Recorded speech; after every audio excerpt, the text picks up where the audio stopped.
Hello friends, welcome to Brainy Bright Academy. അപ്പോൾ നമ്മൾ 10th ബയോളജിയിലെ first 2 chapters already എടുത്തു കഴിഞ്ഞു അല്ലേ. അതുപോലെ തന്നെ 5-6 ചാപ്റ്റേഴ്സ് നമ്മുടെ ഷാദിയ മിസ്സും എടുത്തിട്ടുണ്ട്. അപ്പോൾ ഇന്ന് നമ്മൾ എടുക്കാൻ പോകുന്നത് 3rd ചാപ്റ്ററാണ്, അതായത് സമസ്ഥിതിക്കായുള്ള രാസസന്ദേശങ്ങൾ. സമസ്ഥിതിക്കായുള്ള രാസസന്ദേശങ്ങൾ എന്ന് പറയുന്ന 3rd ചാപ്റ്ററാണ് നമ്മൾ ഇന്ന് എടുക്കാൻ പോകുന്നത്. എന്തൊക്കെയാണ് 3rd ചാപ്റ്ററിൽ പറയുന്നത്? സെക്കൻഡ് പേജിൽ എന്താണ് പറയുന്നത്? നമ്മൾ ഫസ്റ്റ് ചാപ്റ്ററിൽ ഓൾറെഡി പഠിച്ചിട്ടുണ്ടായിരുന്നു, നമ്മുടെ ശരീരത്തിൽ പലതരത്തിലുള്ള പ്രതികരണ പ്രവർത്തനങ്ങൾ നടക്കുന്നുണ്ട്, പ്രതികരണ പ്രവർത്തനങ്ങളും നടക്കുന്നുണ്ട് എന്ന് പറഞ്ഞിട്ടുണ്ട്. ഇത്തരത്തിലുള്ള ശരീര പ്രവർത്തനങ്ങളെ നിയന്ത്രിക്കുകയും ഏകോപിപ്പിക്കുകയും ചെയ്യുന്ന അവയവ വ്യവസ്ഥയാണ് അന്തർസ്രാവി വ്യവസ്ഥ. എൻഡോക്രൈൻ സിസ്റ്റം എന്ന് പറഞ്ഞാൽ ശരീരത്തിലെ പ്രവർത്തനങ്ങൾ നിയന്ത്രിക്കുകയും ഏകോപിപ്പിക്കുകയും ചെയ്യുന്ന അവയവ വ്യവസ്ഥയാണ് അന്തർസ്രാവി വ്യവസ്ഥ അല്ലെങ്കിൽ എൻഡോക്രൈൻ സിസ്റ്റം. ഈ എൻഡോക്രൈൻ സിസ്റ്റത്തിൽ ഉൾപ്പെടുന്ന പ്രധാന ഘടകങ്ങൾ ഏതൊക്കെയാണെന്നറിയോ? അന്തർസ്രാവി ഗ്രന്ഥിയും അതുപോലെ തന്നെ ഹോർമോണുകളുമാണ് ഇതിൽ ഉൾപ്പെടുന്ന, ഈ എൻഡോക്രൈൻ സിസ്റ്റത്തിൽ ഉൾപ്പെടുന്ന പ്രധാന ഘടകങ്ങൾ എന്ന് പറയുന്നത്. ഓക്കെയാണ്. ഈ അന്തർസ്രാവി ഗ്രന്ഥികളിൽ നിന്ന് ഹോർമോണുകൾക്ക് ശരീരകലകളിലേക്ക് എത്തിച്ചേരാൻ പ്രത്യേകിച്ച് കുഴൽ സംവിധാനമൊന്നുമില്ല. ഈ അന്തർസ്രാവി ഗ്രന്ഥികളിൽ നിന്നുമുള്ള ഹോർമോണുകൾക്ക് ശരീരകലകളിലേക്ക് എത്തിച്ചേരാൻ പ്രത്യേകിച്ച് ഒരു കുഴൽ സംവിധാനം ഒന്നുമില്ല. അതുകൊണ്ട് തന്നെ ഇവയെ എന്തെന്നാണ് പറയുന്നത്? നാളീരഹിത ഗ്രന്ഥികൾ എന്നാണ് വിളിക്കുന്നത്. നാളീരഹിത ഗ്രന്ഥികൾ എന്നാണ് വിളിക്കുന്നത്. എന്തുകൊണ്ടാണ് അങ്ങനെ വിളിക്കുന്നത്? ഇവയിൽ നിന്നും ഹോർമോണുകൾക്ക് ശരീരകലകളിലേക്ക് എത്തിച്ചേരാൻ പ്രത്യേകിച്ച് കുഴൽ സംവിധാനം ഒന്നുമില്ല. അതുകൊണ്ടാണ് ഇവയെ നാളീരഹിത ഗ്രന്ഥികൾ എന്ന് വിളിക്കുന്നത്. ഇനി എന്താണ് അവിടെ പറഞ്ഞിട്ടുള്ളത്? ഹോർമോണുകൾ സംവഹിക്കപ്പെടുന്നത് ഏതിലൂടെയാണ്? രക്തത്തിലൂടെയാണ് അല്ലേ. ഹോർമോണുകൾ സംവഹിക്കപ്പെടുന്നത്, പ്രത്യേകിച്ച് കുഴൽ സിസ്റ്റം ഒന്നും ഇല്ലാത്തത് കൊണ്ട് തന്നെ ഹോർമോണുകൾ സംവഹിക്കപ്പെടുന്നത് രക്തത്തിലൂടെയാണ്. ഇനി ഹോർമോണുകൾക്ക് പ്രവർത്തിക്കാൻ കഴിയുന്ന കോശങ്ങളാണ് ലക്ഷ്യകോശങ്ങൾ എന്ന് പറയുന്നത്. ഹോർമോണുകൾക്ക് പ്രവർത്തിക്കാൻ കഴിയുന്ന കോശങ്ങളാണ് ലക്ഷ്യകോശങ്ങൾ എന്ന് പറയുന്നത്. പിന്നെന്താണ്? ഓരോ ഹോർമോൺ തന്മാത്രയും ഗ്രാഹിയുമായി ബന്ധിച്ച് രൂപപ്പെടുന്ന സംയുക്തമാണ് ഹോർമോൺ ഗ്രാഹി സംയുക്തം. ഓരോ ഹോർമോൺ തന്മാത്രയും ഗ്രാഹിയുമായി ബന്ധിച്ച് രൂപപ്പെടുന്ന സംയുക്തമാണ് ഹോർമോൺ ഗ്രാഹി സംയുക്തം എന്ന് പറയുന്നത്. ഇനി ഊർജോൽപാദനത്തിനായി ഗ്ലൂക്കോസ് തന്മാത്രകൾ കോശത്തിലേക്ക് എത്തേണ്ടതുണ്ട്. ഊർജോൽപാദനത്തിനായി ഗ്ലൂക്കോസ് തന്മാത്രകൾ കോശത്തിലേക്ക് എത്തേണ്ടതുണ്ട്. ഈ പ്രവർത്തനത്തിന് മുഖ്യ പങ്ക് വഹിക്കുന്നത് ഏത് ഗ്രന്ഥിയാണെന്നറിയോ? പാൻക്രിയാസ് ഗ്രന്ഥിയാണ് ഈ പ്രവർത്തനത്തിന് മുഖ്യ പങ്ക് വഹിക്കുന്നത്. ഊർജോൽപാദനത്തിനായി ഗ്ലൂക്കോസ് തന്മാത്രകൾ കോശത്തിലേക്ക് എത്തിച്ചേരേണ്ടതുണ്ട്. ഈ പ്രവർത്തനത്തിന് മുഖ്യ പങ്ക് വഹിക്കുന്ന ഗ്രന്ഥിയാണ് നമ്മുടെ പാൻക്രിയാസ് എന്ന് പറയുന്ന ഗ്രന്ഥി. ഒരു കാര്യം വിട്ടുപോയിട്ടുണ്ട്. നമ്മൾ ഹോർമോൺ ഗ്രാഹി സംയുക്തം രൂപപ്പെടുന്നു എന്ന് പറഞ്ഞിട്ടുണ്ടായിരുന്നു അല്ലേ. എന്നിട്ട് ഉണ്ടാവുന്നത്? ഇതിനെ തുടർന്നാണ് കോശത്തിനകത്ത് രാസാഗ്നികൾ പ്രവർത്തനക്ഷമമാവുകയും കോശപ്രവർത്തനത്തിൽ മാറ്റം വരികയും ചെയ്യുന്നത്. ഹോർമോൺ ഗ്രാഹി സംയുക്തം രൂപപ്പെടുന്നതിനെ തുടർന്നാണ് കോശത്തിനകത്ത് രാസാഗ്നികൾ പ്രവർത്തനക്ഷമമാവുകയും അതുപോലെ തന്നെ കോശപ്രവർത്തനങ്ങളിൽ മാറ്റം വരികയും ചെയ്യുന്നത്.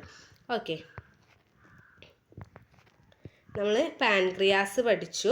അതുപോലെ തന്നെ ആമാശയത്തിൻ്റെ തുടർച്ചയായ പക്വാശയത്തിലേക്ക് ബന്ധിപ്പിക്കപ്പെട്ടിട്ടുള്ള ഗ്രന്ഥിയാണ് പാൻക്രിയാസ് എന്ന് പറയുന്നത്. പാൻക്രിയാസിൻ്റെ കടമ എന്ന് പറയുന്നത് ഊർജോൽപാദനത്തിനായി ഗ്ലൂക്കോസ് തന്മാത്ര കോശത്തിലെത്തേണ്ടതുണ്ട്. ഈ പ്രവർത്തനത്തിന് മുഖ്യ പങ്ക് വഹിക്കുന്നത് നമ്മുടെ പാൻക്രിയാസ് ആണ്. ഈ പാൻക്രിയാസ് എന്ന് പറയുന്നത് ആമാശയത്തിൻ്റെ തുടർച്ചയായ പക്വാശയത്തിലേക്ക് ബന്ധിപ്പിക്കപ്പെട്ട ഗ്രന്ഥിയാണ് പാൻക്രിയാസ് എന്ന് പറയുന്നത്. പാൻക്രിയാസിൻ്റെ ഒരു പിക്ചർ ഇവിടെ കൊടുത്തിട്ടുണ്ട്. ഐലറ്റ്സ് ഓഫ് ലാംഗ്ർഹാൻസ് എന്ന് പറഞ്ഞിട്ടുണ്ടെങ്കിൽ ഒരു കോശ സമൂഹമാണ്. പാൻക്രിയാസ് ഗ്രന്ഥിയിലെ ഐലറ്റ്സ് ഓഫ് ലാംഗർഹാൻസ് എന്ന് പറയുന്ന എന്ന കോശ സമൂഹത്തിലെ ബീറ്റ കോശങ്ങൾ ഉൽപ്പാദിപ്പിക്കുന്ന ഹോർമോണാണ് എന്ത്? ഇൻസുലിൻ എന്ന് പറയുന്നത്. ഇവിടെ ഐലറ്റ്സ് ഓഫ് ലാംഗർഹാൻസിൽ നമുക്ക് എന്തൊക്കെയാണ് കൊടുത്തു കണ്ടിട്ടുള്ളത്? ആൽഫ കോശങ്ങളുമുണ്ട്, ബീറ്റ കോശങ്ങളുണ്ട്. ഈ ബീറ്റ കോശങ്ങളാണ് ആരേനെ ഉൽപ്പാദിപ്പിക്കുന്നത്? ഇൻസുലിനെ ഉൽപ്പാദിപ്പിക്കുന്നത്. ഓക്കെ, ഇനി ആൽഫ കോശങ്ങൾ ഉൽപ്പാദിപ്പിക്കുന്ന ഹോർമോൺ എന്താണ്? ഗ്ലൂക്കകളാണ്. ഓക്കെ, ഗ്ലൂക്കകളാണ് ആര്? ആൽഫ കോശങ്ങൾ ഉൽപ്പാദിപ്പിക്കുന്ന ഹോർമോൺ എന്ന് പറയുന്നത് ഗ്ലൂക്കകൾ. ബീറ്റ കോശങ്ങളാണെങ്കിലോ അത് ഇൻസുലിനാണ്. ഇനി ഈ ഇൻസുലിൻ്റെ ധർമ്മങ്ങൾ എന്തൊക്കെയാണ് കൊടുത്തിട്ടുള്ളത്? ഗ്ലൂക്കോസിനെ കോശങ്ങളിലേക്ക് പ്രവേശിപ്പിക്കുന്നു എന്നുള്ളത് എന്താണ്? ഇൻസുലിൻ്റെ ധർമ്മമാണ്. അതുപോലെ തന്നെ കരളിലും പേശികളിലും വെച്ച് ഗ്ലൂക്കോസിനെ ഗ്ലൈക്കോജനാക്കുന്നു. എന്താണ്? ഇൻസുലിൻ്റെ ധർമ്മമാണ് കരളിലും പേശികളിലും വെച്ച് ഗ്ലൂക്കോസിനെ ഗ്ലൈക്കജനാക്കുന്നതും അതുപോലെ തന്നെ ഗ്ലൂക്കോസിനെ കോശങ്ങളിലേക്ക് പ്രവേശിപ്പിക്കുന്നതും. ഇനി ഗ്ലൂക്കോഗണിൻ്റെ ധർമ്മങ്ങൾ എന്തൊക്കെയാണ്? കരളിൽ സംഭരിച്ചിരിക്കുന്ന ഗ്ലൈക്കോജനെ ഗ്ലൂക്കോസ് ആക്കി മാറ്റുന്നു. കരളിൽ സംഭരിച്ചിരിക്കുന്ന ഗ്ലൈക്കോജനെ ഗ്ലൂക്കോസ് ആക്കി മാറ്റുന്നു. രണ്ടും തമ്മിൽ മാറിപ്പോഴത്തെ ഇൻസുലിന് കരളിലും പേശികളിലും വെച്ച് ഗ്ലൂക്കോസിനെ ഗ്ലൈക്കോജനാക്കുകയാണ്. ഗ്ലൂക്കോഗൺ എന്ന് പറഞ്ഞിട്ടുണ്ടെങ്കിൽ എന്താണ്? കരളിൽ സംഭരിച്ചിരിക്കുന്ന ഗ്ലൈക്കോജനെ ഗ്ലൂക്കോസ് ആക്കി മാറ്റുകയാണ് ചെയ്യുന്നത്. അതുപോലെ തന്നെ ഗ്ലൂക്കോഗണിൻ്റെ അടുത്ത ധർമ്മം എന്ന് പറയുന്നത് എന്താണ്? അമിനോ ആസിഡുകളിൽ നിന്നും ഗ്ലൂക്കോസ് നിർമ്മിക്കുക എന്നതാണ് ഗ്ലൂക്കോഗണിൻ്റെ അടുത്ത ധർമ്മം എന്ന് പറയുന്നത്. ഓക്കെ, എന്താണ്? രക്തത്തിലെ ഗ്ലൂക്കോസിൻ്റെ സാധാരണ അളവ് എന്ന് പറഞ്ഞാൽ 70 to 110 mg/100 ml എന്ന് ഉള്ളതാണ്. എന്താണ്? 70 to 110 എന്നുള്ളതാണ് രക്തത്തിലെ ഗ്ലൂക്കോസിൻ്റെ സാധാരണ അളവ് എന്ന് പറയുന്നത്. ഓക്കെ, പ്രഭാത ഭക്ഷണം കഴിക്കുന്നതിന് മുമ്പ് രക്തപരിശോധന ചെയ്യും. അവിടെ നമുക്ക് 126/100 എന്ന തോതിൽ മുകളിൽ രക്തത്തിൽ ഗ്ലൂക്കോസിൻ്റെ അവസ്ഥ ഉണ്ടാകുന്നുണ്ട് എന്നുണ്ടെങ്കിൽ എന്താ? അവർക്ക് പ്രമേഹം ഉണ്ട് എന്നുള്ളതാണ് പറയുന്നത്. ഇനി എന്തൊക്കെയാണ് പ്രമേഹത്തിൻ്റെ ലക്ഷണങ്ങൾ എന്ന് പറയുന്നത്? നമ്മൾ പറഞ്ഞു പ്രമേഹത്തിന് ഇത്ര അളവ് കഴിഞ്ഞു കഴിഞ്ഞാൽ രാവിലെ ഭക്ഷണത്തിന് മുമ്പ് കഴിക്കുന്നതിന് മുമ്പുള്ള രക്തപരിശോധനയിൽ 126/100 ആണെന്നുണ്ടെങ്കിൽ തോതിൽ മുകളിലാണ് രക്തത്തിലെ ഗ്ലൂക്കോസിൻ്റെ അളവ് എന്നുണ്ടെങ്കിൽ അവർക്ക് പ്രമേഹം ഉണ്ട് എന്നുള്ളത് അല്ലേ. എന്തൊക്കെയാണ് പ്രമേഹത്തിൻ്റെ ലക്ഷണങ്ങൾ എന്ന് പറയുന്നത്? വർദ്ധിച്ച വിശപ്പും ദാഹവും അതുപോലെ തന്നെ കൂടെയുള്ള മൂത്രമൊഴിക്കാൻ തോന്നലൊക്കെയാണ് നമ്മുടെ പ്രമേഹത്തിൻ്റെ ലക്ഷണങ്ങൾ എന്ന് പറയുന്നത്. ഇനി മൂത്രത്തിലെ ഗ്ലൂക്കോസിൻ്റെ സാന്നിധ്യം തിരിച്ചറിയാൻ ഉപയോഗിക്കുന്ന ടെസ്റ്റാണ് എന്ത്? ബെനഡിക്റ്റ് ടെസ്റ്റ് എന്ന് പറയുന്നത്. എന്താണ് ബെനഡിക്റ്റ് ടെസ്റ്റ്? എന്തിനു ഉപയോഗിക്കുന്നതാണ്? മൂത്രത്തിലെ ഗ്ലൂക്കോസിൻ്റെ സാന്നിധ്യം തിരിച്ചറിയാൻ ഉപയോഗിക്കുന്ന ടെസ്റ്റാണ് ബെനഡിക്റ്റ് ടെസ്റ്റ് എന്ന് പറയുന്നത്. ഓക്കെ, ഇനി സൈഡിലൊരു ബോക്സ് കൊടുത്തിട്ടുണ്ട്. അവിടെ പറഞ്ഞിട്ടുള്ള എന്തൊക്കെയാണ്? ഇൻസുലിൻ്റെ ഉൽപ്പാദനത്തിനുണ്ടാകുന്ന തകരാറ് മൂലം ഉണ്ടാകുന്ന പ്രമേഹമാണ് ടൈപ്പ് 1 പ്രമേഹം. എന്താണ്? ഇൻസുലിൻ്റെ ഉൽപ്പാദനത്തിലുണ്ടാകുന്ന തകരാറാണ് ടൈപ്പ് 1 പ്രമേഹത്തിന് കാരണം. ഓക്കെ, അതുപോലെ തന്നെ ലക്ഷ്യകോശങ്ങൾക്ക് ഇൻസുലിനെ ഉപയോഗിക്കാൻ കഴിയാത്തത് മൂലമുണ്ടാകുന്ന പ്രമേഹമാണ് ടൈപ്പ് 2 പ്രമേഹം എന്ന് പറയുന്നത്.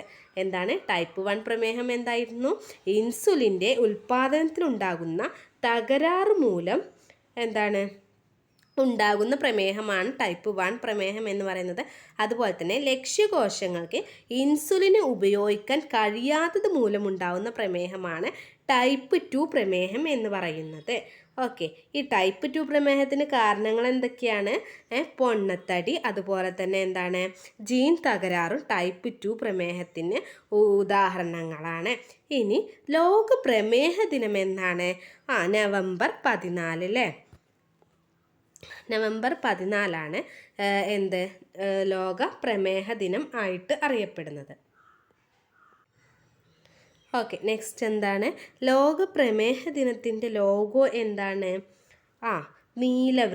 നീലവൃത്തമാണ് ലോക പ്രമേഹ ദിനത്തിൻ്റെ ലോഗോ എന്ന് പറയുന്നത്.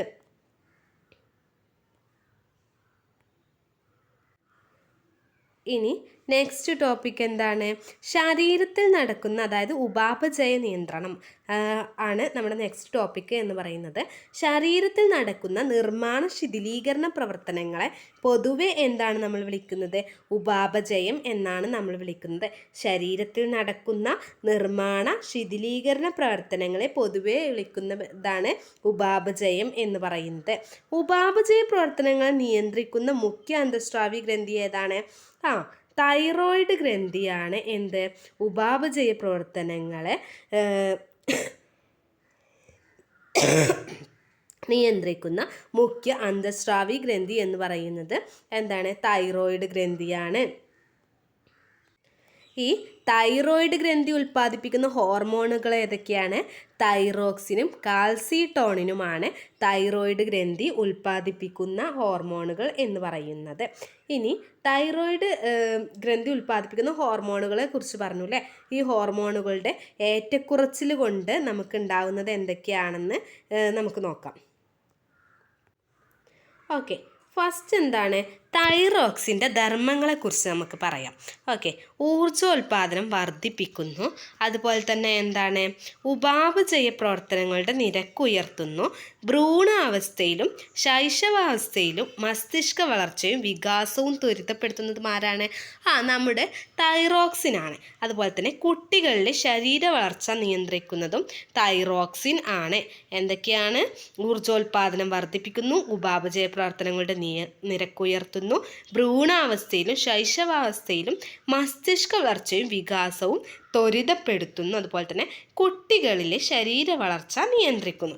ഇതൊക്കെയാണ് നമ്മുടെ തൈറോക്സിൻ്റെ ധർമ്മങ്ങൾ എന്ന് പറയുന്നത്. ഇനി തൈറോക്സിൻ്റെ ഉൽപാദനം കുറയുന്ന അവസ്ഥയാണ് ഹൈപ്പോ തൈറോയിഡിസം. ഓക്കെ, തൈറോക്സിൻ്റെ ഉൽപാദനം കുറയുന്ന അവസ്ഥയിലാണ് ഹൈപ്പോ തൈറോയിഡിസം. ഭ്രൂണാവസ്ഥയിലോ ശൈശവാവസ്ഥയിലോ തൈറോക്സിൻ്റെ ഉൽപാദനം കുറവ് മൂലം ശരിയായ ശാരീരിക മാനസിക വളർച്ച തടസ്സപ്പെടും. ഈ അവസ്ഥയാണ് എന്ത്? ക്രെറ്റിനിസം എന്ന് പറയുന്നത്. ഈ അവസ്ഥയാണ് എന്ത്? ക്രെറ്റിനിസം എന്ന് പറയുന്നത്. നെക്സ്റ്റ് എന്താണ്? മുതിർന്നവരിൽ തൈറോക്സിൻ്റെ തുടർച്ചയായ കുറവ് മൂലം ഉണ്ടാവുന്ന അവസ്ഥയാണ് എന്ത്?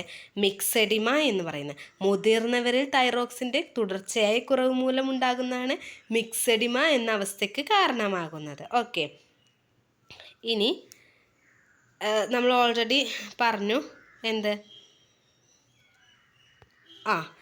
കുറഞ്ഞ ഉപാപചയ നിരക്ക്, അതുപോലെ തന്നെ മന്ദത, ശരീരഭാരം കൂടുക, ഉയർന്ന രക്തസമ്മർദ്ദം, ശരീരകലകളുടെ വീക്കം എന്നിവയാണ് ഇതിൻ്റെ പ്രധാന ലക്ഷണങ്ങളായിട്ട് കാണുന്നത്. ഓക്കെ, മിക്സെഡിമയുടെ പ്രധാന ലക്ഷണം എന്താണ്? കുറഞ്ഞ ഉപാപചയ നിരക്ക്, അതുപോലെ തന്നെ ശരീരകലകളുടെ വീക്കം, മന്ദത, ശരീരഭാരം കൂടുക, ഉയർന്ന രക്തസമ്മർദ്ദം. ഇതൊക്കെയാണ് മിക്സെഡിമയുടെ ലക്ഷണങ്ങൾ എന്ന് പറയുന്നത്. മിക്സെഡിമ എന്ന് പറഞ്ഞു കഴിഞ്ഞാൽ എന്താണ്? മുതിർന്നവരിൽ തൈറോക്സിൻ്റെ തുടർച്ചയായ കുറവ് മൂലം ഉണ്ടാവുന്ന അവസ്ഥയാണ് മിക്സെഡിമ എന്ന് പറയുന്നത്. ഓക്കെ, ഇനി കൊടുത്തിട്ടുള്ള ഹൈപ്പർ തൈറോയിഡിസം ആണ് അല്ലേ? എന്താണ് ഹൈപ്പർ തൈറോയിഡിസം എന്ന് പറയുന്നത്? തൈറോക്സിൻ്റെ തുടർച്ചയായ അമിതോൽപാദനം അമിതോൽപാദനം മൂലം തൈറോക്സിൻ സ്വാധീനിക്കുന്ന ജീവൽ പ്രവർത്തനങ്ങൾ ത്വരിതഗതിയിലാകുന്ന അവസ്ഥയാണ് ഹൈപ്പർ തൈറോയിഡിസം. തൈറോക്സിൻ്റെ തുടർച്ചയായ അമിതോൽപാദനം മൂലം തൈറോക്സിൻ സ്വാധീനിക്കുന്ന ജീവൽ പ്രവർത്തനങ്ങളെ ത്വരിതഗതിയിലാക്കുന്ന അവസ്ഥയാണ് ഹൈപ്പർ തൈറോയിഡിസം എന്ന് പറയുന്നത്. ഹൈപ്പർ തൈറോയിഡിസത്തിൻ്റെ ലക്ഷണങ്ങൾ എന്തൊക്കെയാണ്? ഉയർന്ന ഉപാപചയ നിരക്ക്, അതുപോലെ തന്നെ വൈകാരിക പ്രക്ഷുബ്ധത, അതുപോലെ തന്നെ കൂടിയ ശരീര താപനില, ശരീരഭാരം കുറയുന്നു, കൂടുതൽ വിയർപ്പ്, കൂടിയ ഹൃദയമിടിപ്പ്. ഓക്കെ, കൂടുതൽ വിയർപ്പ്, അതുപോലെ തന്നെ കൂടിയ ഹൃദയമിടിപ്പ്. നമ്മൾ മിക്സെഡിമയുടെ ലക്ഷണം എന്താ പറഞ്ഞത്? ശരീരഭാരം കൂടുക എന്നുള്ളതായിരുന്നു. ഹൈപ്പർ തൈറോയിഡിസത്തിൻ്റെ ലക്ഷണം എന്ന് പറയുന്നത് ശരീരഭാരം കുറയുന്നു എന്നുള്ളതാണ്. ഓക്കെ, ഇനി തൈറോക്സിൻ്റെ ഉൽപ്പാദനത്തിന് എന്താവശ്യമാണ്? അയഡിൻ ആവശ്യമാണ്. അയഡിൻ എന്ന് പറഞ്ഞ മൂലകം തൈറോക്സിൻ്റെ ഉൽപ്പാദനത്തിന് ആവശ്യമാണ്. ഈ അയഡിൻ്റെ അഭാവത്തിൽ തൈറോക്സിൻ്റെ ഉൽപ്പാദനം തടസ്സപ്പെടും. അയഡിൻ തൈറോക്സിൻ്റെ ഉൽപ്പാദനത്തിന് അയഡിൻ ആവശ്യമാണെന്ന് നമ്മൾ പറഞ്ഞു. അയഡിൻ്റെ അഭാവത്തിൽ തൈറോക്സിൻ്റെ ഉൽപ്പാദനം തടസ്സപ്പെടും. ഈ സാഹചര്യത്തിൽ കൂടുതൽ തൈറോക്സിൻ ഉൽപ്പാദിപ്പിക്കാനുള്ള ഒരു ശ്രമം എന്ന നിലയിൽ തൈറോയ്ഡ് ഗ്രന്ഥി അമിതമായി വളരുന്ന അവസ്ഥയാണ് ഗോയിറ്റർ എന്ന് പറയുന്നത്. തൈറോയ്ഡ് ഗ്രന്ഥി അമിതമായിട്ട് വളരാം. എന്തിനു വേണ്ടിയിട്ട്? തൈറോക്സിൻ ഉൽപ്പാദിപ്പിക്കാനുള്ള ഒരു ശ്രമം എന്ന രീതിയിൽ, അതായത് അയഡിൻ്റെ അഭാവത്തിൽ തൈറോക്സിൻ്റെ ഉൽപ്പാദനം കുറയും. അപ്പോൾ ആ സമയത്ത് തൈറോക്സിൻ്റെ ഉൽപ്പാദനം കൂട്ടാൻ വേണ്ടിയിട്ട് തൈറോയ്ഡ് ഗ്രന്ഥി അമിതമായി വളരുന്ന അവസ്ഥയാണ് നമ്മൾ ഗോയിറ്റർ എന്ന് പറയുന്നത്. ഇനി നെക്സ്റ്റ് കാൽസ്യത്തിൻ്റെ അളവ് അല്ലെങ്കിൽ ക്രമീകരണമാണ് നമുക്ക് നോക്കാനുള്ളത്.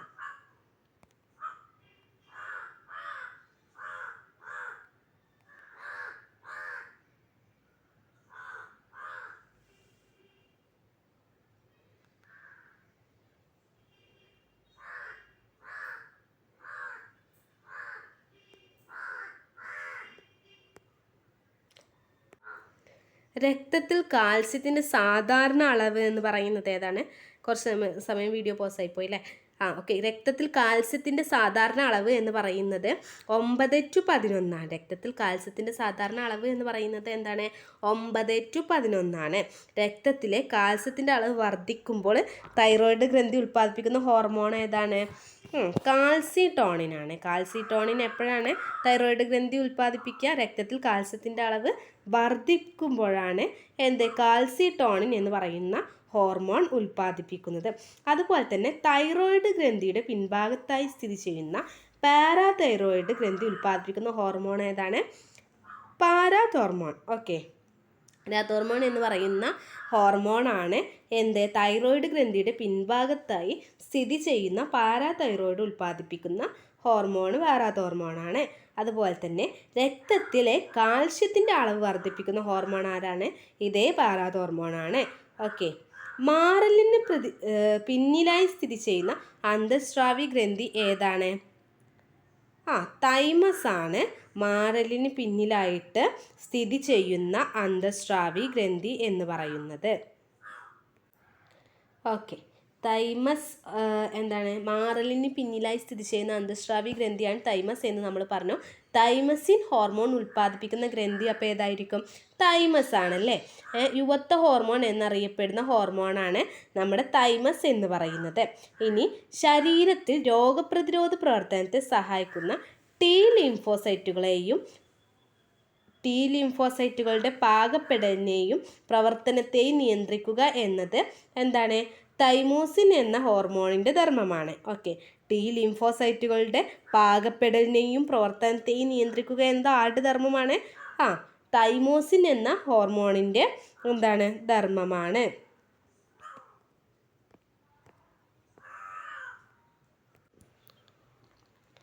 അടിയന്തര സാഹചര്യങ്ങൾ സിംപത്തറ്റിക് നാഡീവ്യവസ്ഥയോടൊത്ത് ചേർന്ന് പ്രവർത്തിക്കുന്നു. ഇതുവഴി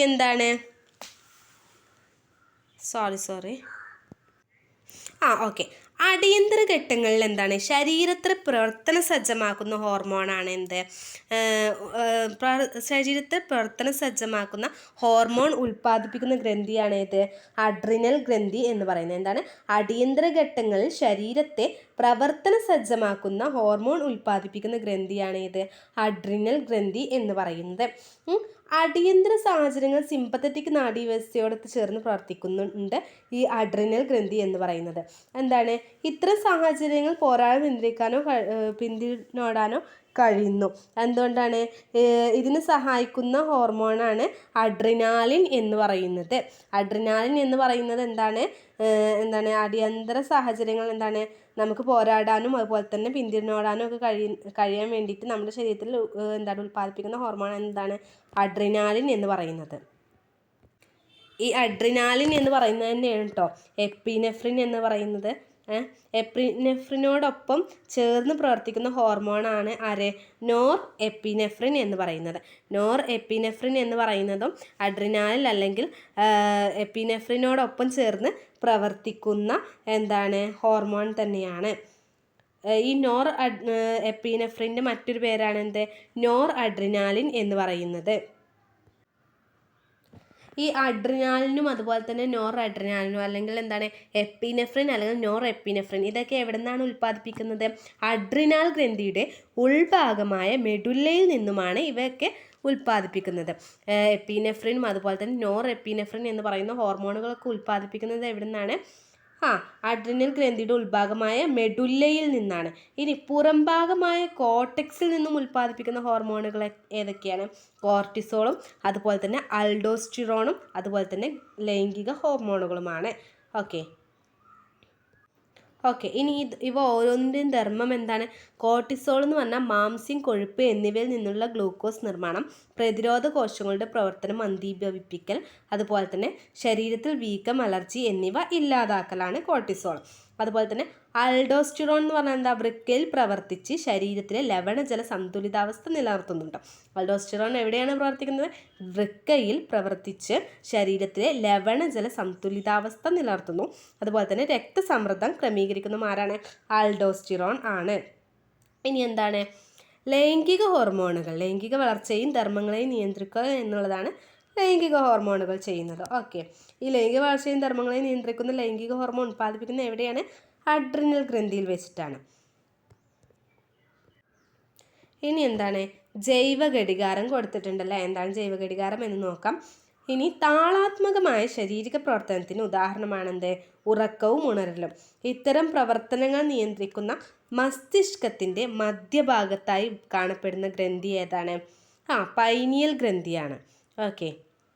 എന്താണ്? നമ്മുടെ ശരീരത്തിൻ്റെ പ്രവർത്തനത്തിന് ഉദാഹരണമാണ്, അല്ലെങ്കിൽ നമ്മുടെ ശരീരം 24 hours പ്രവർത്തിക്കുന്നുണ്ടല്ലേ. താളാത്മകമായിട്ടുള്ള ഒരു പ്രവർത്തനം നമ്മുടെ ശരീരത്തിൽ, അല്ലെങ്കിൽ ഒരു സൈക്ലിക് പ്രവർത്തനം നമ്മുടെ ശരീരത്തിൽ നടക്കുന്നുണ്ട്, ഒരു ജൈവ ഘടികാരം.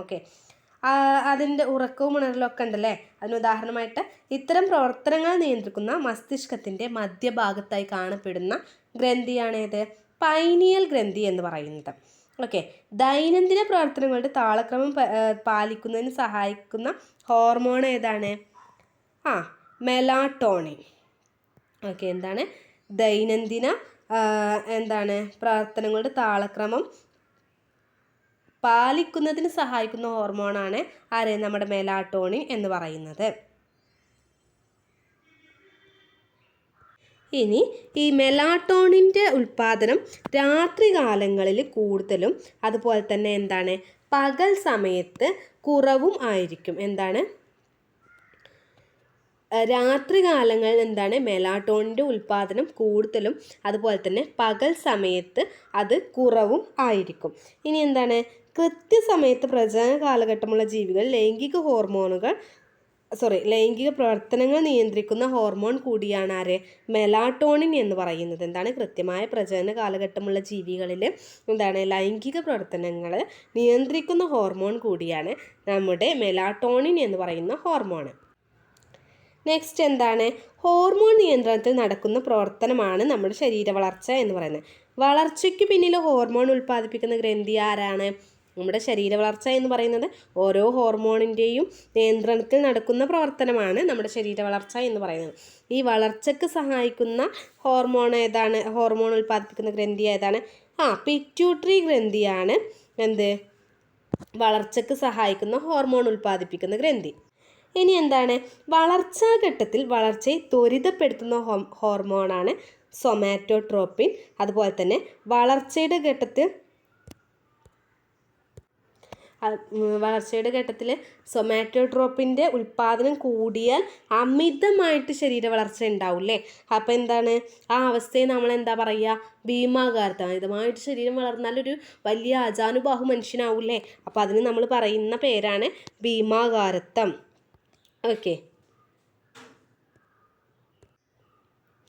അതുപോലെ തന്നെ എന്താ? വളർച്ചാഘട്ടത്തിൽ സൊമാറ്റോട്രോപ്പിൻ്റെ ഉൽപ്പാദനം കുറഞ്ഞാൽ എന്താ ഉണ്ടാവുക? വളർച്ച മുരടിപ്പ് ഉണ്ടാവുന്നു. ആ അവസ്ഥയെ നമ്മൾ പറയുന്നതാണ് വാമനത്വം അല്ലെങ്കിൽ ഡോർഫിസം എന്നും അല്ലേ. ഭീമാകാരത്തിന് എന്താ നമ്മൾ പറയുക? ജൈജാൻറ്റിസം എന്നല്ലേ. അപ്പോൾ ഡോർഫിസം എന്ന് പറഞ്ഞാൽ എന്താണ്?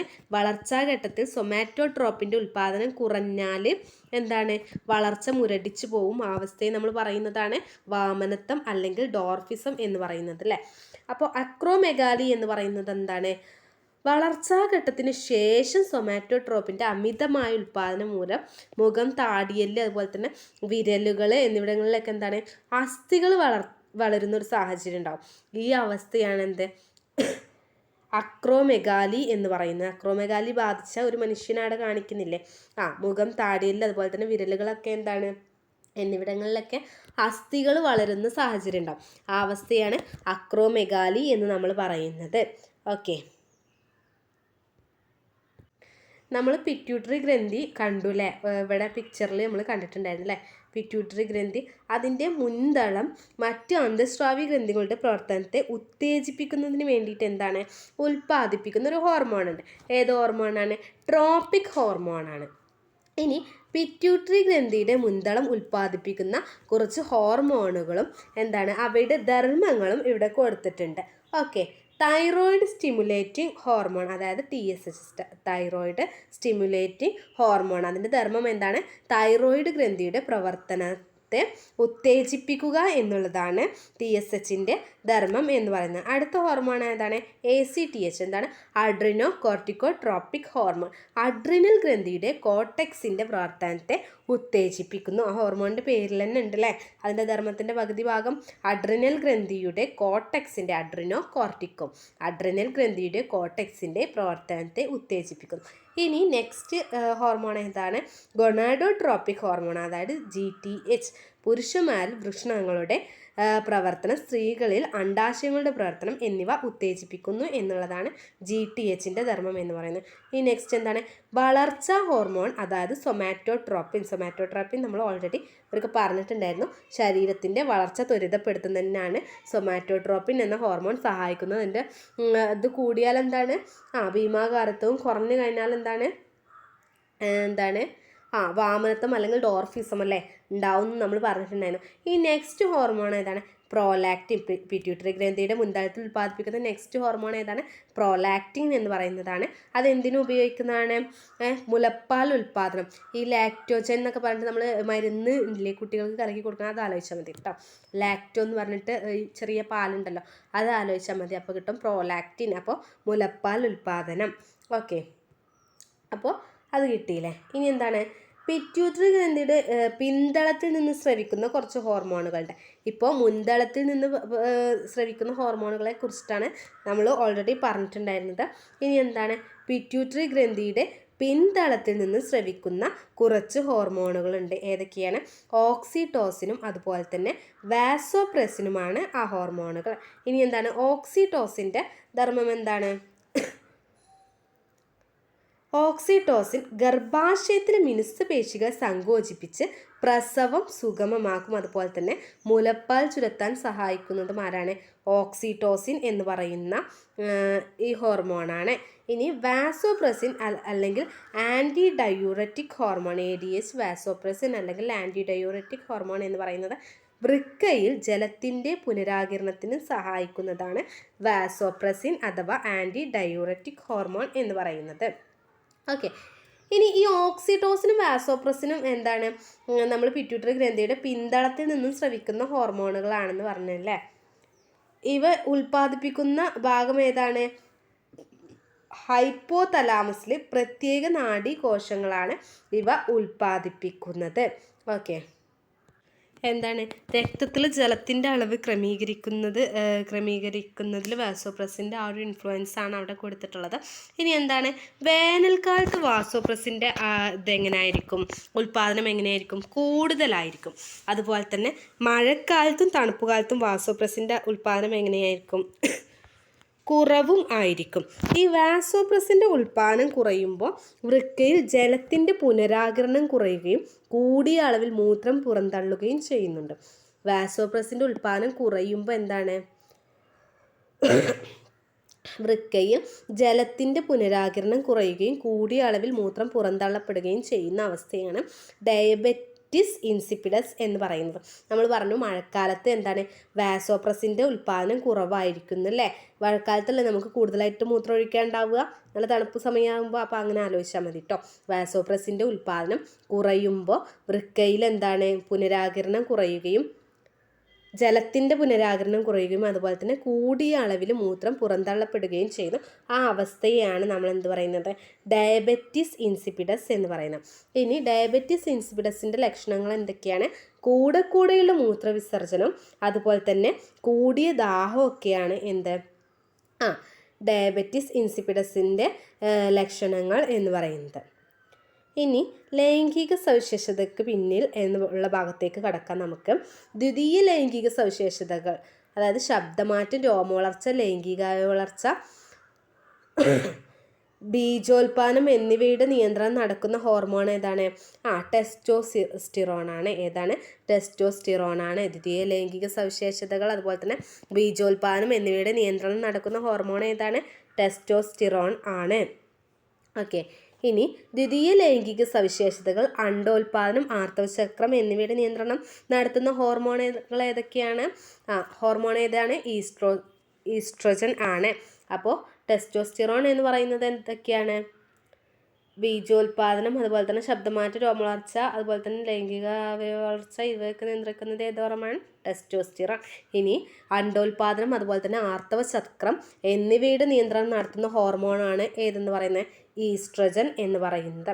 അതുപോലെ തന്നെ അണ്ഡോൽപാദനം, ആർത്തവചക്രം, ഭ്രൂണത്തെ ഗർഭാശയത്തിൽ നിലനിർത്തൽ എന്നിവയുടെ നിയന്ത്രണം രൂപപ്പെടുത്തുന്ന മറ്റൊരു ഹോർമോൺ ഏതാണ്? പ്രൊജസ്റ്ററോൺ. ഇനി എന്താണ്? ഹൈപ്പോതലാമസ് പിറ്റ്യൂട്ടറി ഗ്രന്ഥിയെയും അതുവഴി അന്തഃസ്രാവി വ്യവസ്ഥയെയും മൊത്തമായും നിയന്ത്രിക്കുന്നുണ്ട്. ഓക്കെ. ഇതിന് ഉപയോഗിക്കുന്ന ഹോർമോണുകൾ ഏതൊക്കെയാണ്? റിലീസിങ് ഹോർമോണുകളും അതുപോലെ തന്നെ ഇൻഹിബിറ്ററി ഹോർമോണുകളും. ഓക്കെ. ഹൈപ്പോതലാമസ് പിറ്റ്യൂട്ടറി ഗ്രന്ഥിയെയും അതുവഴി അന്തഃസ്രാവി വ്യവസ്ഥയെയും മൊത്തമായി നിയന്ത്രിക്കുന്നുണ്ട് എന്ന് നമ്മൾ പറഞ്ഞിട്ടുണ്ടായിരുന്നു. അതിന് സഹായിക്കുന്ന ഹോർമോണുകൾ ഏതൊക്കെയാണ്? റിലീസിങ് ഹോർമോണുകളും അതുപോലെ തന്നെ ഇൻഹിബിറ്ററി ഹോർമോണുകളുമാണ്. ഇനി നമുക്കറിയാം ഓരോ ജീവികളും ആശയവിനിമയം നടത്തുന്നത് ഓരോ വിധത്തിലൂടെയാണ്, അല്ലെങ്കിൽ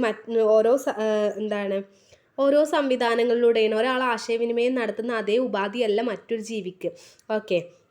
ഇപ്പോൾ എന്താണ്, ഈ തേനീച്ചകളൊക്കെ അന്തരീക്ഷത്തിൽ അല്ലെങ്കിൽ അങ്ങനെ ഒരു ഡാൻസ് കളിച്ചുകൊണ്ടാണ് അവരുടെ ആശയവിനിമയം നടത്തുക എന്നൊക്കെ നമ്മൾ പഠിച്ചിട്ടുണ്ട് അല്ലേ. ഈ ആശയവിനിമയത്തിന് ചില ജന്തുക്കളെ ചുറ്റുപാടുകളിലേക്ക് ഒരു രാസവസ്തുക്കൾ എന്താണ് പ്രൊഡ്യൂസ് ചെയ്യുന്നുണ്ട് അല്ലെങ്കിൽ സ്രവിക്കുന്നുണ്ട്. ഈ രാസവസ്തുക്കളെ നമ്മൾ പറയുന്നത്, ഈ ആശയവിനിമയത്തിന് വേണ്ടി ജന്തുക്കൾ പുറപ്പെടുവിക്കുന്ന അല്ലെങ്കിൽ സ്രവിക്കുന്ന ഈ രാസവസ്തുക്കളെ നമ്മൾ പറയുന്നതാണ് ഫിറോമോണുകൾ എന്ന് പറയും. നമുക്കറിയാം ഇപ്പോൾ ഉറുമ്പുകൾ വരികെട്ടി ഇങ്ങനെ പോകുമ്പോൾ നമ്മൾ അതിൻ്റെ നടുക്ക് ഇങ്ങനെ വിരൽ വെച്ച് വരച്ച് കഴിഞ്ഞാൽ അവർക്ക് തടസ്സപ്പെടും. ഓക്കെ. അതെന്തുകൊണ്ടാണ്? അവർക്ക് അവരുടേതായ ഒരു പാത്തിൽ അവിടെ ഒരു രാസവസ്തു അല്ലെങ്കിൽ എന്തെങ്കിലും ഒരു ചെറിയൊരു ഇതുണ്ടാക്കിയിട്ടാണ് അവർ പോകുന്നത്. ഓക്കെ. അപ്പോൾ അത്തരത്തിൽ രാസവസ്തുക്കൾ സ്രവിക്കുന്നുണ്ട്. ഈ രാസവസ്തുക്കളാണ് ഫിറോമോണുകൾ എന്ന് പറയുന്നത്. ഈ ഫിറോമോണുകൾക്ക് എന്തൊക്കെ ഉപയോഗങ്ങളാണ്? ഇണയെ ആകർഷിക്കാൻ കഴിയും. അതുപോലെ തന്നെ ഭക്ഷണത്തിൻ്റെ ലഭ്യത ഭക്ഷണത്തിൻ്റെ ലഭ്യത അറിയിക്കാൻ പറ്റും. അതുപോലെ തന്നെ സഞ്ചാരപാത നിയന്ത്രിക്കാൻ പറ്റും. അതുപോലെ തന്നെ അപകട സാധ്യത അറിയിക്കാനും പറ്റും. മറ്റ് പിറകെ വരുന്ന ജീവികൾക്ക് അല്ലെങ്കിൽ പൂമ്പാറ്റ ആയിക്കോട്ടെ എന്തോ ആയിക്കോട്ടെ അവയുടെ പിറകെ വരുന്ന അവയുടെ തന്നെ വർഗത്തിൽപ്പെട്ട ജീവികൾക്ക് ഒരു സന്ദേശം അറിയിക്കുക എന്നുള്ളതാണ് ഈ ഫിറമോണുകൾ സ്രവിക്കുന്നതിലൂടെ അവർ ഉദ്ദേശിക്കുന്നത്. ഇനി എന്താണ്? തേനീച്ചകളും ചിതലും മുതലായ കോളനികളായി ജീവിക്കുന്നതിന് സഹായകമായ രാസസന്ദേശങ്ങൾ അറിയപ്പെടുന്നതും ഈ ഫിറമോണുകൾ തന്നെയാണ്. ഓക്കെ. ഇനി കസ്തൂരിമാനിലെ ഫിറമോൺ എന്താണ്? കസ്തൂരിമാനിലെ ഫിറമോൺ അതായത് രാസവസ്തു എന്താണ്? കസ്തൂരിയാണ്. അതുപോലെ തന്നെ വെരുകിലെ ഫിറമോൺ ആണ് സിവറ്റോൺ. വെരുകിലെ ഫിറമോൺ ആണ് സിവറ്റോൺ എന്ന് പറയുന്നത്. അതുപോലെ തന്നെ ബോംബിക്കോൾ ഏത് ജീവി പുറപ്പെടുവിക്കുന്ന ഫിറമോണാണ്? പെൺ പട്ടുനൂൽ പുഴു അല്ലെങ്കിൽ പട്ടുനൂൽ പുഴുവിൻ്റെ പെൺശലഭം പുറപ്പെടുവിപ്പിക്കുന്ന ഫിറോമോൺ ആണ് ബോംബിക്കോൾ എന്ന് പറയുന്നത്. ഓക്കെ. ഇനി എന്താണ്, ഫിറമോൺ കെണി ഉണ്ടാക്കാറുണ്ട്. ഫിറമോൺ കെണി എന്തിനുദാഹരണമാണ്? കീടനിയന്ത്രണത്തിന് എന്താണ് ഉപയോഗിക്കുന്നതാണ്. കൃത്രിമമായിട്ടുണ്ടാക്കുന്ന ഫിറമോൺ കെണികൾ. ഓക്കെ, ഇനി എന്താണ്, ഇനി നമ്മളിപ്പോൾ മനുഷ്യരിലേത് പറഞ്ഞു, ജന്തുക്കളിലേത് പറഞ്ഞു. ഇനി സസ്യങ്ങളിലേക്ക് വരുമ്പോൾ സസ്യങ്ങളുടെ ജീവൽ പ്രവർത്തനങ്ങൾ നിയന്ത്രിക്കുകയും ഏകോപിപ്പിക്കുകയും ചെയ്യുന്നത് സസ്യ ഹോർമോണുകളാണ്. ഇവ സസ്യ വളർച്ചാ നിയന്ത്രക വസ്തുക്കൾ എന്നാണ് നമ്മൾ പറയുന്നത്. സസ്യ വളർച്ചാ നിയന്ത്രക വസ്തുക്കൾ എന്ന് പറയുന്നത് എന്തിനാണ്? സസ്യങ്ങളിലെ ജീവൽ പ്രവർത്തനങ്ങളെ നിയന്ത്രിക്കുകയും അതുപോലെ തന്നെ ഏകോപിപ്പിക്കുകയും ചെയ്യുന്ന സസ്യ ഹോർമോണുകളെയാണ് നമ്മളങ്ങനെ സസ്യ വളർച്ചാ നിയന്ത്രക വസ്തുക്കൾ എന്ന് പറയുന്നത്. ഇനി ഏതൊക്കെയാണ്? സമ്പ്രദാഹാരത്തെ വിഘടിപ്പിച്ച് വിത്തുകൾ മുളക്കാൻ സഹായിക്കുന്ന അല്ലെങ്കിൽ ഇല വിരിയാൻ സഹായിക്കുന്നതുമായ സസ്യ ഹോർമോണാണ് ജിബ്ബർലിൻ. ജിബ്ബർലിൻ എന്ന് പറയുന്നത് എന്താണ്? സമ്പ്രദാഹാരത്തെ വിഘടിപ്പിച്ച് വിത്തുകൾ മുളക്കാൻ സഹായിക്കുന്നുണ്ട്, അതുപോലെ തന്നെ ഇല വിരിയാനും സഹായിക്കുന്നതാണ് ജിബ്ബർലിൻ എന്ന് പറയുന്ന ഹോർമോൺ. ഇനി എന്താണ് നെക്സ്റ്റ്? ഓക്സിൻ. ഓക്സിൻ എന്തിനാണ് സഹായിക്കുന്നത്? കോശ വളർച്ച, കോശ ദീർഘീകരണം, അതുപോലെ തന്നെ അഗ്രമുകുളത്തിൻ്റെ വളർച്ച, അതുപോലെ തന്നെ ഫലരൂപീകരണം എന്നിവയ്ക്ക് സഹായിക്കുന്നതാണ് സസ്യ ഹോർമോൺ. അല്ലെങ്കിൽ സഹായിക്കുന്ന സസ്യ ഹോർമോണാണ് ഓക്സിൻ എന്ന് പറയുന്നത്. ഇനി കോശവളർച്ച അല്ലെങ്കിൽ കോശവിഭജനം, കോശവൈവിധ്യവൽക്കരണം എന്നിവയ്ക്കൊക്കെ സഹായിക്കുന്ന സസ്യ ഹോർമോൺ ഏതാണ്? സൈറ്റോകിനിൻ എന്ന് പറയുന്ന സൈറ്റോകൈനിൻ അല്ലെങ്കിൽ സൈറ്റോകിനിൻ എന്ന് പറയുന്ന ഹോർമോൺ. ഇനി ഭ്രൂണത്തിൻ്റെ സുപ്താവസ്ഥ ഭാഗമായ ഇലകൾ, കായ്കൾ എന്നിവ പൊഴിയൽ ഇതിന് കാരണമായ സസ്യ ഹോർമോൺ ഏതാണ്? അബ്സസിക് ആസിഡാണ്. അബ്സസിക് ആസിഡ് എന്തിനാണ്?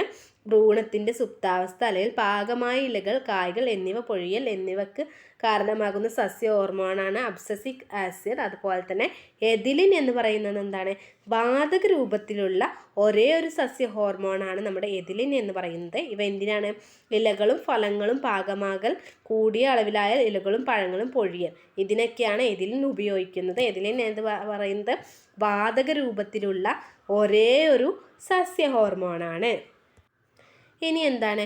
സസ്യങ്ങളിലെ സ്വാഭാവിക ഹോർമോണുകളുടെ രാസഘടന തിരിച്ചറിഞ്ഞ് അതുപോലുള്ള കൃത്രിമ ഹോർമോണുകൾ ഉൽപ്പാദിപ്പിക്കാറുണ്ട്. എന്താണ്? കൃത്രിമ ഹോർമോണുകളും ഉൽപ്പാദിപ്പിക്കുന്നുണ്ട്. അതിൽപ്പെട്ട ഒന്നാണ് ഓക്സിനുകൾ. അതെന്തിനാണ്? ഫലങ്ങൾ അകാലത്തിൽ പൊഴിയുന്നത് തടയൽ, വേരുമുളപ്പിക്കൽ, കളകളെ നശിപ്പിക്കൽ എന്നീ ആവശ്യങ്ങൾക്കായി കാർഷിക മേഖലയിൽ ഉപയോഗിക്കുന്നുണ്ട്. ഓക്കെ, ഇനി എന്താണ്? മുന്തിരി, ആപ്പിൾ മുതലായ ഫലങ്ങളുടെ വലുപ്പം വർദ്ധിപ്പിക്കുന്നതിന് മാർക്കറ്റിംഗ് സൗകര്യത്തിനായി ഫലങ്ങൾ പഴുക്കുന്നതും തടയുന്നതും ഉപയോഗിക്കുന്നതാണ് ജിബ്ബർലിനുകൾ. ഓക്കെ, എന്താണ്? സസ്യങ്ങളിലെ സ്വാഭാവിക ഹോർമോണുകൾ രാസഘടന തിരിച്ചറിഞ്ഞിട്ട് നമ്മൾ കൃത്രിമമായിട്ട് അതേ ഹോർമോണുകളെ ഉൽപ്പാദിപ്പിക്കാറുണ്ട്. എന്തിനൊക്കെ വേണ്ടിയിട്ടാണ്? ഓക്സിനുകൾ ഉൽപ്പാദിപ്പിക്കുന്നത് എന്തിനാണ്? ഫലങ്ങൾ അകാലത്തിൽ പൊഴിയുന്നത് തടയുന്നതിനും വേര് മുളപ്പിക്കാനും അതുപോലെ തന്നെ കളകളെ നശിപ്പിക്കാനൊക്കെ. അതുപോലെ തന്നെ ജിബ്ബർലിനുകളും അതുപോലെ തന്നെ ഉൽപ്പാദിപ്പിക്കുന്നുണ്ട് കൃത്രിമ സസ്യ ഹോർമോണായിട്ട്. ഇനി പൈനാപ്പിൾ ചെടികളിൽ ഒരേ സമയം പുഷ്പിക്കാനും തക്കാളി, ചെറുനാരങ്ങ, ഓറഞ്ച് അതുപോലെയുള്ള പഴങ്ങളൊക്കെ പഴുപ്പിക്കാനും ഉപയോഗിക്കുന്ന കൃത്രിമ ഹോർമോണാണ് എഥിലിൻ എന്ന് പറയുന്നത്. ഓക്കെ, ഈ റബ്ബറിൻ്റെ പാലുൽപാദനം ഉണ്ടാവില്ലേ? റബ്ബറിൻ്റെ പാലുൽപാദനം കൂട്ടാൻ വേണ്ടിയിട്ട് ഉപയോഗിക്കുന്ന ദ്രാവകാവസ്ഥയിലുള്ള പദാർത്ഥമാണ് എഥിഫോൺ. എഥിഫോൺ റബ്ബർ മരങ്ങൾ ഉപയോഗിക്കുമ്പോൾ എന്തായി മാറുമ്പോഴാണ് റബ്ബറിൻ്റെ പാലുൽപാദനം വർദ്ധിക്കുന്നത്? എഥിലിനായിട്ട് മാറുമ്പോഴാണ് റബ്ബറിൻ്റെ പാലുൽപാദനം വർദ്ധിക്കുന്നത്. അതുപോലെ തന്നെ എന്താണ്? പഴവർഗ്ഗങ്ങൾ ഒരേ സമയം വിളവെടുപ്പ് നടത്താൻ ഉപയോഗിക്കുന്ന കൃത്രിമ സസ്യ ഹോർമോണാണ് അബ്സസിക് ആസിഡ് എന്ന് പറയുന്നത്. ഇനി എന്താണ്? ഓറഞ്ച്, മുന്തിരി, തണ്ണിമത്തൻ മുതലായ വിളകളിൽ കൃത്രിമ ഓക്സിൻ ഉപയോഗിച്ച് വിത്തില്ലാത്ത ഫലങ്ങൾ ഉൽപ്പാദിപ്പിക്കുന്നതാണ്. ഇത്തരത്തിൽ ബീജ സംയോജനം നടക്കാതെ തന്നെ അണ്ഡാശയങ്ങൾ ഫലങ്ങളായി മാറുന്ന പ്രക്രിയയാണ് പാർത്തനോകാർപ്പി എന്ന് പറയുന്നത്. എന്താണ് പാർത്തനോകാർപ്പി എന്ന് പറയുന്നത്? ചില വിളകളിൽ എന്താണ് കൃത്രിമ ഓക്സിജൻ ഉപയോഗിച്ചിട്ട് വിത്തില്ലാതെ ഫലങ്ങൾ ഉൽപ്പാദിപ്പിക്കുന്നുണ്ട്. അങ്ങനെ ബീജസംയോഗം നടക്കാതെ അണ്ഡാശയങ്ങൾ ഫലങ്ങളായി മാറുന്ന പ്രക്രിയയാണ് എന്ത്? പാർത്തനോകാർപ്പി എന്ന് പറയുന്നത്.